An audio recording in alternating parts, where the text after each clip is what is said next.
Good morning students. प्यारे बच्चों, आज मैं आप लोगों को समास से संबंधित एक विशेष जानकारी प्रदान करूंगी, जिससे आप लोगों को समास को समझने में बहुत आसानी होगी। यदि समास भेदों का आप लोग इसी क्रम से अध्ययन करते हैं जैसे मैंने करवाया है, तो इनकी परिभाषा को समझने में बहुत आसानी रहेगी। और इसको हम इस प्रकार भी समझ सकते हैं कि जो पहला भेद है अविभाव, उसमें पहला पद प्रधान होता है। दूसरे भेद तत्पुरुष में दूसरा पद यानी उत्तर पद प्रधान होता है। और तीसरे भेद द्वंद्व में दोनों पदों की प्रधानता होती है। और चौथे भेद बहुव्रीहि में कोई भी पद प्रधान नहीं होता।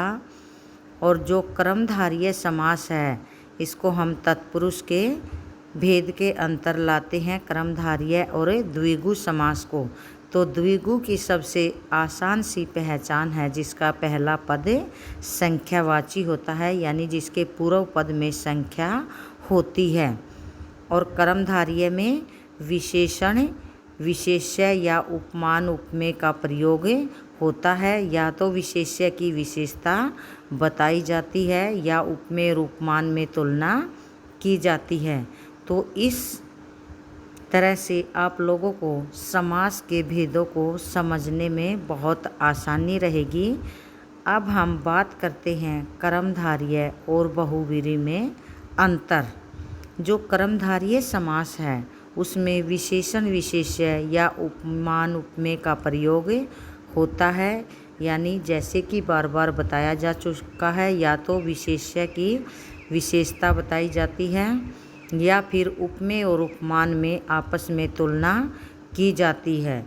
जबकि जो बहुव्रीहि समास होता है उसमें दोनों पद मिलकर किसी तीसरे पद की ओर संकेत करते हैं, यानी इसमें ना तो किसी की कोई विशेषता बताई जाती, ना ही इसमें कोई पद प्रधान होता है, कोई भी पद इसमें मुख्य नहीं होता है। और ना ये अपना सामान्य अर्थ प्रकट करता है, बल्कि दोनों पद मिलकर किसी अन्य पद की ओर संकेत करते हैं। तो इसको आप ध्यान से एक उदाहरण के माध्यम से भी समझ सकते हैं, जैसे महावीर।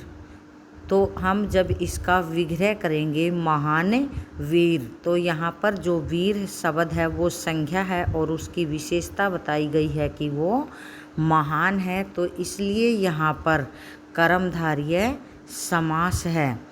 और जो हमारा यही महावीर शब्द है, जब हम इसका विग्रह करते हैं, महान वीर है जो, यानी किसके लिए प्रयोग किया गया है, ब्रैकेट में हम हनुमान के लिए अगर हम इसको प्रयोग करते हैं तो यह हमारा बहुव्रीहि समास कहलाता है। तो बच्चों, आप इसको ध्यानपूर्वक पढ़कर समझने की कोशिश कीजिए। धन्यवाद।